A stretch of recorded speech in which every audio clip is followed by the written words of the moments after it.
Well, thank you very much.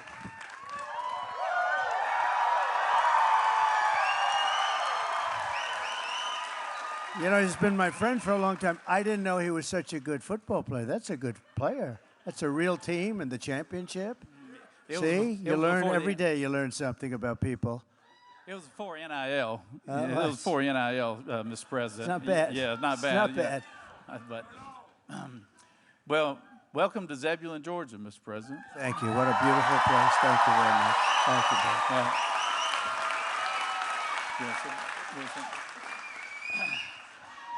It is. Wow. This is a packed house here, Mr. President, and there's thousands more outside too. A lot of people all along the highways. We're driving up, and there's a lot of love. We're going to have a big election. We're going to have a November 5th, and you'll probably, many of you have. Who's already voted?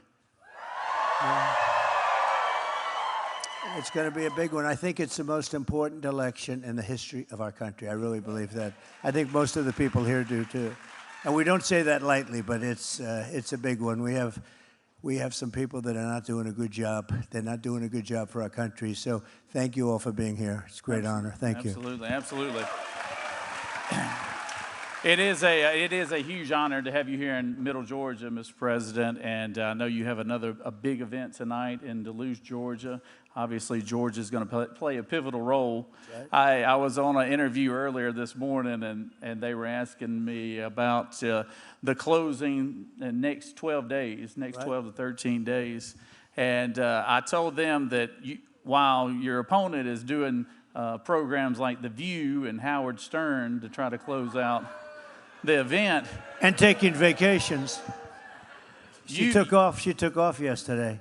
Who takes off when you have 13, 14 days for the press? She took off. She needed to rest. She needed to rest.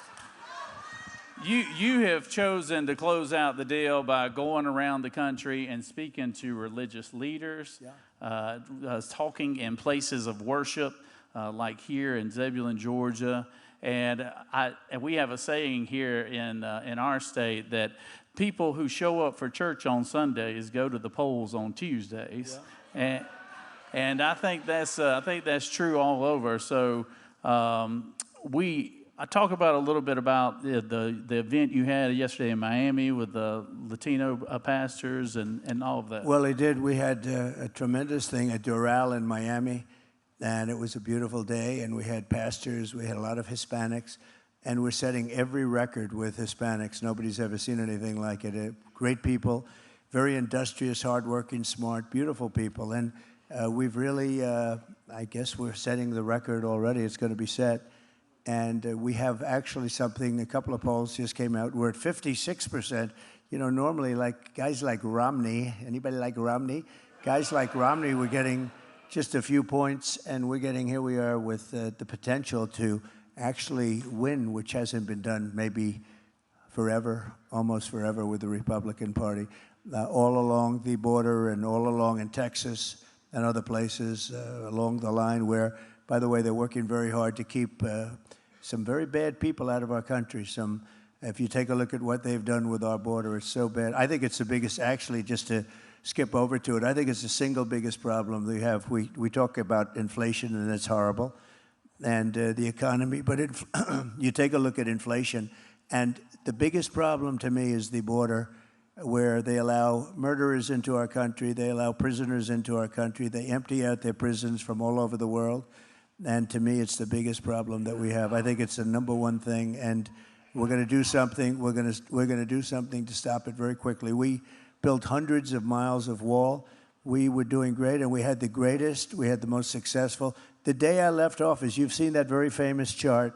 I love that chart. I love it. I love that.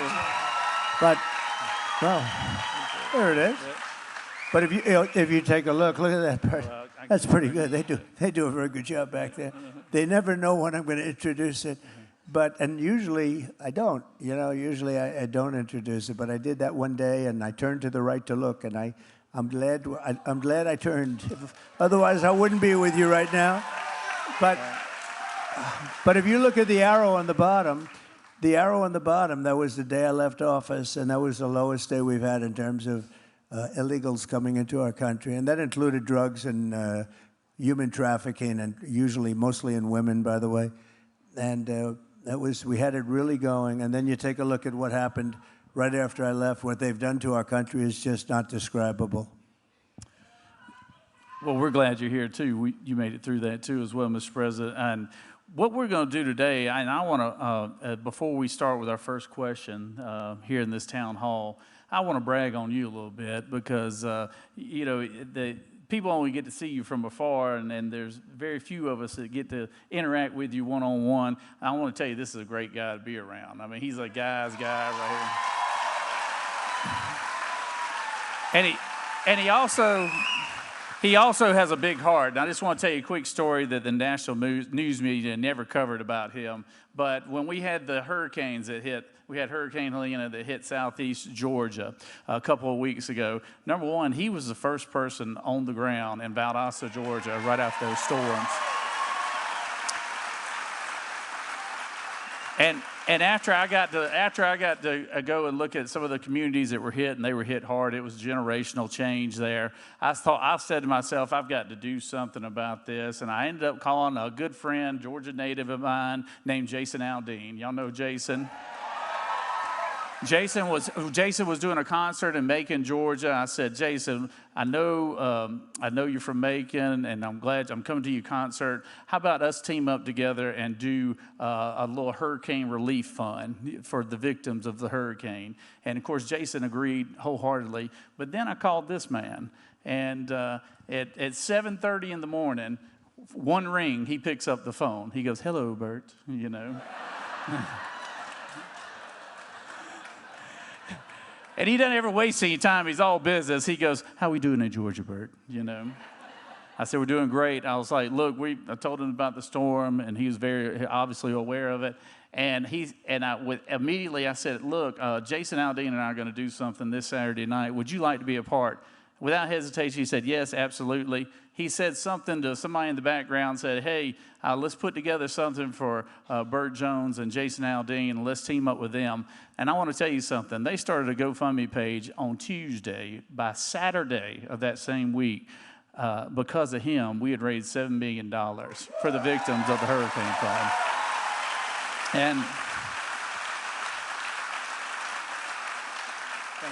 And that was significant. I just want to thank you in front of this audience. And Jason is terrific, by the way. He's always the first to jump in, along with you. And you have a great lieutenant governor. And I have to tell you, Burt and I have spoken about it. We also had a lot of help from your governor. He's been really great, and so we appreciate that. We've been all working together. You know, Georgia got hit so hard, and it worked very well over here from the standpoint of people getting together and helping. FEMA has had a hard time.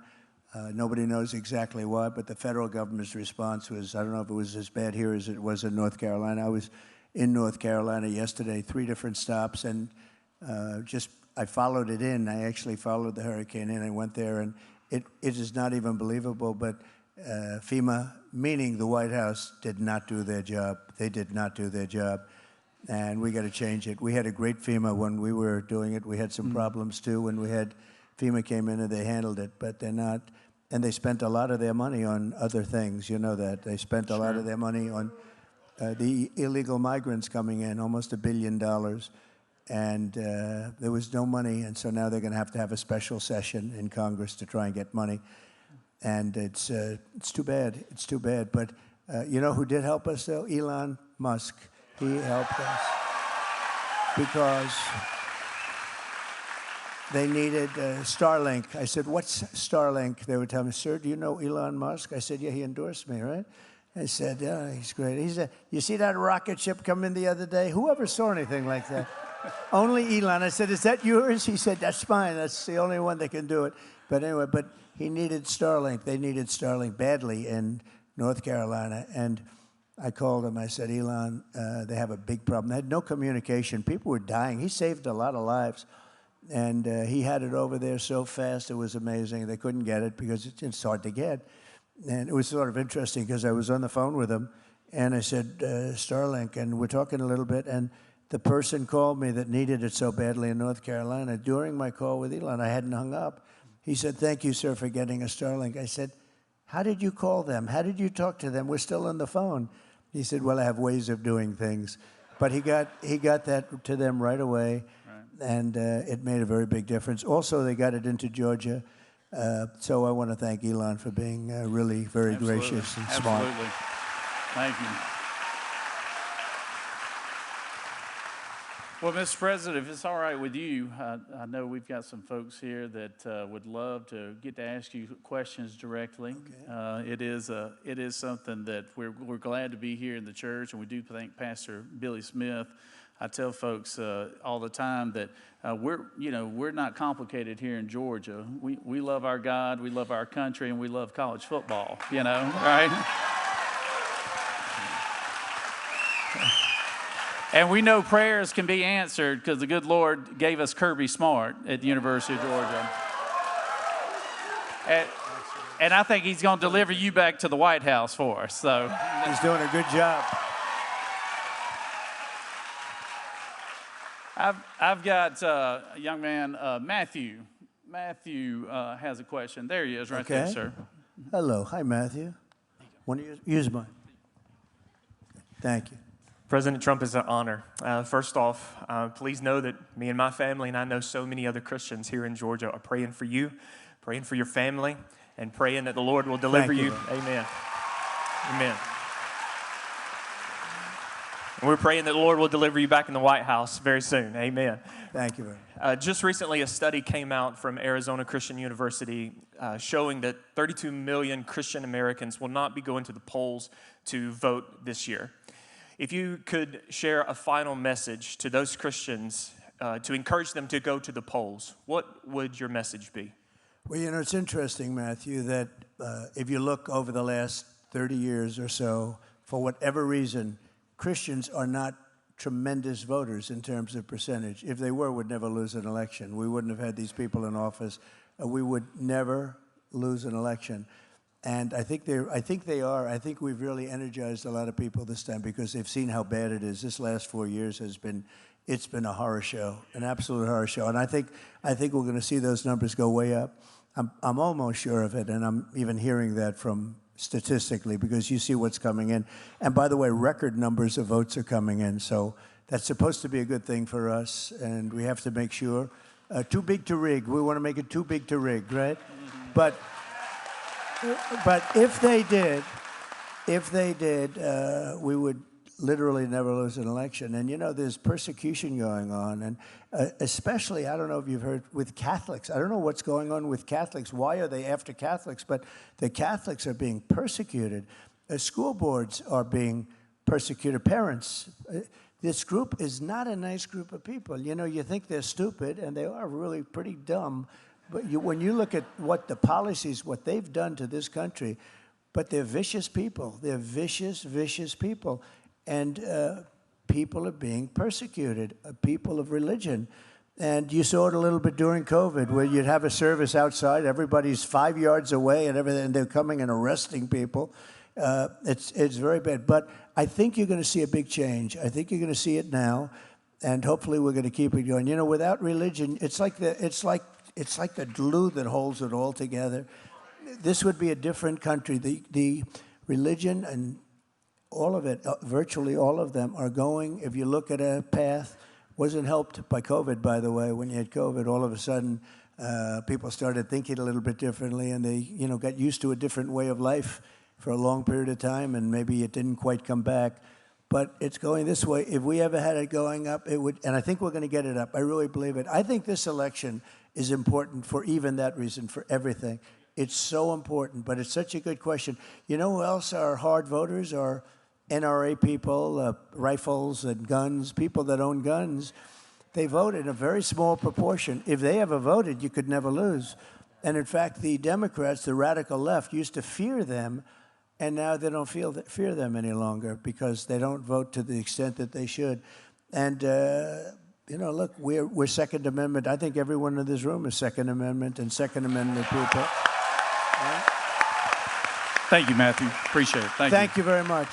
Thanks, Matthew. Thank you, Matthew. And Mr. President, we have had a lot of early votes, over 2 million early votes as of today. Right. So it's a record. It is a record. It is a record. So, those who have not voted, please go and vote. Get your family, get your friends. If you don't have any friends, go make one and go vote, because it's too important right here. So, I've got Jake. Jake. With the next one. There's Jake right there. Check. Mr. President, it's an honor. Thank you. My name is Jake Ayers. I'm the mayor for the city of Hogansville, a small city in Troup County, Georgia, just next door. Is he a good mayor? Yes? While you were president, you delivered a significant grant that greatly impacted our community. And I think I can speak on behalf of every small town in Georgia. We are very thankful for your support of rural Georgia and rural America. So thank you so much for that. Thank you very much. However, I think one of the most pressing things on a global scale is your support for Israel. So how do you plan to support and protect Israel and the Jewish community now when you become the next president? Thank you very much. Good question. And it's so interesting, but evangelicals and so many people support Israel so much more. It's not just a Jewish people. It's so many Christians are so supportive of Israel.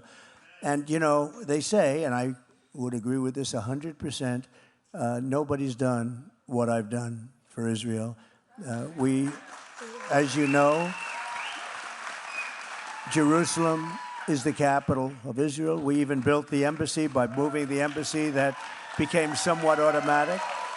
Golan Heights gave them jurisdiction, and we gave Golan Heights, which was a big thing. We did the Abraham Accords, which was a very, very big thing. They were trying to get it for 72 years or something, and I got it for them. We've done a lot, and the single biggest thing I did was, you want to know, is get out of the Iran nuclear deal. The Iran nuclear deal was a disaster, and unfortunately, Biden and Kamala, nobody knows her as Harris. Do you ever do? I talk about it all the time. You say Harris, everyone says, who is that? The vice president. Can you believe she's the vice president? She came in last. He picked her. She came in last, and now she's running. You know, think of it just for a second, Mr. Mayor, because I'm going to get right back to Israel, because there was one other thing, and that was the Abraham Accords. That was one of the most incredible things of all. We would have had peace in the Middle East, and we still will. We'll fill that out. We'll get them all in. We have the 4, but we'll fill it out. But if you look at what's happened and what's happening with our country and what's happening, a lack of respect for the two of them, we can't have that any longer. We have to be respected. Think of it. We were energy independent 4 years ago. We had, I saw the new number, $1.84 a gallon gasoline, and now you have 3.5 and 4. And you had 5 for a while, and you had 6 and 7 even for a while. But a lot of things. So we're going to take care of Israel. We work with Israel. They say that in Israel, I could maybe run, if things didn't work out here, you could run for Prime Minister of Israel, and I'd get 97% of the vote. So, and of course I kid, because you know what happens when you do the little sarcasm and the kidding, they go, well, he said he's running for, you know. That's the fake news doing that. And that's a lot of fake news you have back there. That's very impressive. That's very impressive. So we're going to do a lot for Israel, and we're behind them. And the big thing, we want to have peace in the Middle East. We want to have Russia stop with Ukraine. We're going to get that done. That was another thing would have never happened. You wouldn't have had inflation. You wouldn't have had Russia attacking Ukraine. You wouldn't have had October 7th, which was Israel. And the horrible, most embarrassing moment in the history of our country was Afghanistan. The way, not that they pulled out, we were ready to pull, the way they pulled out it was so bad. They moved the military out first. No, you moved the military out last. I think it was one of the most embarrassing. I think that's why actually Putin went into Ukraine. But we're going to take care of Israel, and they know that. Bibi called me yesterday, called me the day before. We have a very good relationship. And I have to say they've done, fortunately, they didn't listen to Biden, because if they listened to Biden, they'd right now be waiting for a bomb to drop on them. And they did their own work. They did not listen. They couldn't listen because what he was asking. In fact, just the other day, they said to him, are you okay with what they're doing? Well, I don't want them to attack the nuclear, and I don't want them to attack the oil. I said, really? That's sort of the opposite. If you go and take the exact opposite for 40 years of Biden's foreign policy, you would be one of the greatest. Just take the opposite, you'd be one of the greatest in the history of foreign policy. So we're gonna work with them very closely. We're gonna work with all nations. We're not gonna have World War III. We're closer to World War III right now than we have been ever, maybe, ever. And that will be a war like no other because the power of the weaponry, nuclear weapons, the power it's indescribable, and you don't even want to think about it. And it's mentioned all the time. You know, I never mention nuclear. I never we rebuilt our military. We rebuilt the military. We had to give, these people gave a lot of military to Afghanistan, if you can believe it. They have parades to show it. And those are very embarrassing moments for our country. But we're going to take good care of, frankly, we're going to take care of everything. We're going to straighten out the world a little bit. One thing, if I could, somebody that a lot of people respect a lot, Viktor Orban from Hungary. So he's the prime minister, and he made the statement. He said, when Trump comes back as president, everything's going to be perfect. And it was for 4 years. And I know exactly what he was talking about. Thank you, Mr. Mayor. Thank you very much. Thank you, Mayor. Thank you, Jake. That crowd you were pointing to, they're not regular members. That crowd back in the back, they're not regular members. That's overflow. So, yeah, that's overflow. That's right. It's a good crowd. As they would say, they're not from around here, you know. So we do have a local business owner here, Mr. President, local restaurant owner, Stephanie. Great food, great place, very popular place, and she has a question for you here, Mr. President. Hi, Stephanie. Hello. First and foremost, I want to thank God for having you and everybody here. Yeah. I think we have to stand up. A woman, we stand, right? For a man, we don't have to, right? Go ahead, please. Well, my name is Stephanie, like he said, and my mom is actually the owner, Erica Frost. And we have been in business for almost 20 years in the beautiful city of Zebulon. And we have been serving the most wonderful customers that we have here that have been coming in and out of our doors. We have been serving the most delicious and most outstanding foods that we have here. And we have been hit these past 4 years with an economy that has been taking us down. So inflation, largely. Yes, inflation. A large inflation, where has put us in a balance. Either we raise our prices and lose clientele, or if we don't raise our prices, we won't make any profit. So my question to you is, how can you help these small town businesses become great and successful? So during my 4 years, I'll bet you did the best business, right? Everybody says it. They all say it. In fact, now I put in the speeches at the beginning, were you better off 4 years ago? Everyone goes crazy. So he said I saved his business. Good. Thank you very much, sir. So we have to understand that inflation was, in my opinion, the worst maybe ever in our country. They say 48 years, I say ever. And a lot of it was groceries and food and things like that. You know, you hear the word groceries, you say, really? But I get more complaints about groceries, everything from hot dogs to bacon and eggs and everything. So what we're doing is, and what they've done is they screwed up our energy. We had energy that was at record lows. It was abundant. The oil companies were making money, but you were driving cars. I just mentioned $1.84 a gallon, and that's way up. That's double. Everything is double. Everything's double, triple, quadruple. Interest rates were 2%, now they're at 10%, and you can't get the money. We're going to drill, baby, drill, and that's going to bring everything down, okay? That's going to bring everything down because it's such a big component of the fabric of our life economically. Oil and gas, we're going to drill, we're going to bring, and a pledge that I'm making now, and we've done this a little bit over the last month or so, we are going to bring energy down by 50%, 50% within 12 months from January 20th. That is going to bring everything else down because it's not just, you know, the damage has been done. They say, well, we're trying to bring it down right now. These people don't have a clue. The damage is done. We have to get the prices down. And that's going to bring other things down with it. We're also going to get the interest rates down because interest is far too high right now. Yes. So we're going to get interest. But we're going to get the oil. We have more than anybody. I call it liquid gold. We have more liquid gold than any other nation in the world, including Saudi Arabia, including Russia. No matter where you go, we have more. We're going to use it. You know where we're getting a lot from? Venezuela. Why are we doing that? And it's not good stuff either. We call it the Venezuelan tar. So we're going to get your energy costs down. That's going to bring everything in. You're going to make so much money. I really hope so. I hope with your help, you'll Good. bring El Mariachi back up how it used to be. Thank you, darling. Before 4 years ago. Good job. Thank you very much. Good job, Good Stephanie. job. Where's Stephanie's mother? Where's Mom? Where's Mom? Where is she? Just stand up and wave to everybody. There. It's a very popular Mom. restaurant. Good job you did, Mom. Very popular restaurant. Good job, Mom.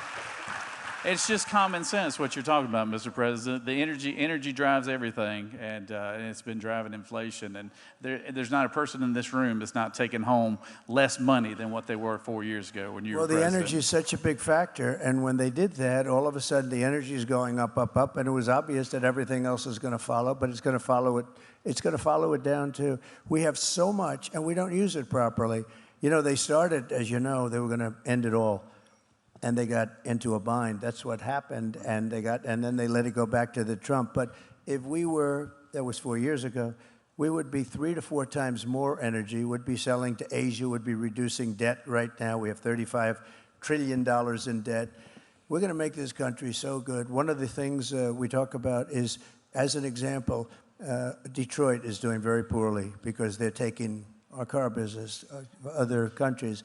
We're going to solve that very quickly. But one of the things we're doing is interest deductions on when you borrow money to buy a car, you get a deduction on it. And that's great. But you only get the deduction if it's built in America. The car has to be built in America. Amen. Amen.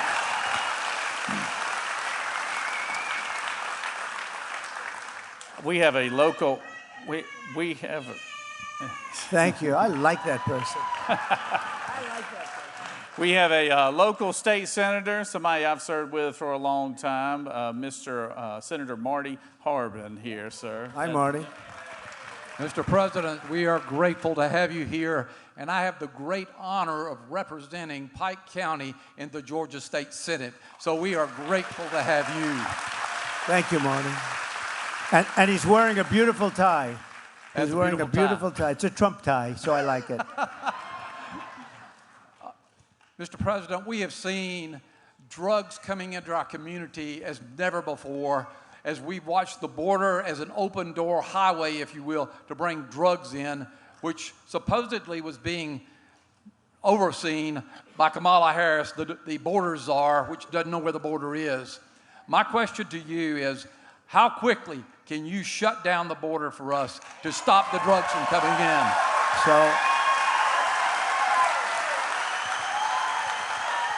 So Marty, it's going to be the first order. It'll be done in the first hour of the first day. And you know, as I said, we had the safest border in the recorded history of our country. You saw the chart. That was a Border Patrol chart. We had the safest border. We had it going so well. All they had to do is leave it the way it was. We had remain in Mexico. You couldn't come in. We had all catch and release in Mexico, not in this country. We had the best border. It was so good and only going to get better. And now we have the worst border ever in the world. In 2016, we had a bad border, and I solved the problem pretty quickly, and it was no longer an issue in 2020. And then in 2020, we ran, and as you know, we got millions more votes than we did in 2016. So you'll explain that one. That's why we have to get a lot of votes. We got to get a lot of votes. But we made the border really good, and now we're going to have to do it again. The difference is this border is 10 times, 15 times worse than it was in 2016, as you know. But we're going to stop it, and we're going to deport all of these criminals that have been brought into the country. All right. Thank you, Marty. Good. Thank you, Mr. President. Thank you. I know we have a big crowd out there, Mr. President, but I just wanted to close with this. I know they're wanting me to speed this process up, but it's been such a treat having you in this room and answering Look at questions. all these people. You know who they are? Yeah, yeah. The fake news. The fake news. There's usually an offering plate. There's always an offering plate at the exit door. That's a lot of people. That's a lot of people. But, Mr. President, I'll just say to close with this. You have probably been one of the most vilified individuals in American history. They've tried to assassinate you twice. They've shot you one time. They have they've absolutely vilified you in the media. They've gone at you for almost a decade now, but particularly in the last 3 years, not just every other day, but every hour on the day. How do you lean into your faith and your family to deal with this? Because I don't think anybody else could handle it the way you have for the past decade. Well, I say this, faith, when you have faith, when you believe in God, it's a big advantage over people that don't have that. It's a big advantage. And when you have a great family, my son Eric is with us, that he's been great, but we have such a great family and such a strong backing. And Melania, our First Lady, has been great. She's got the #1 best-selling book. Can you believe Melania? So go buy the book.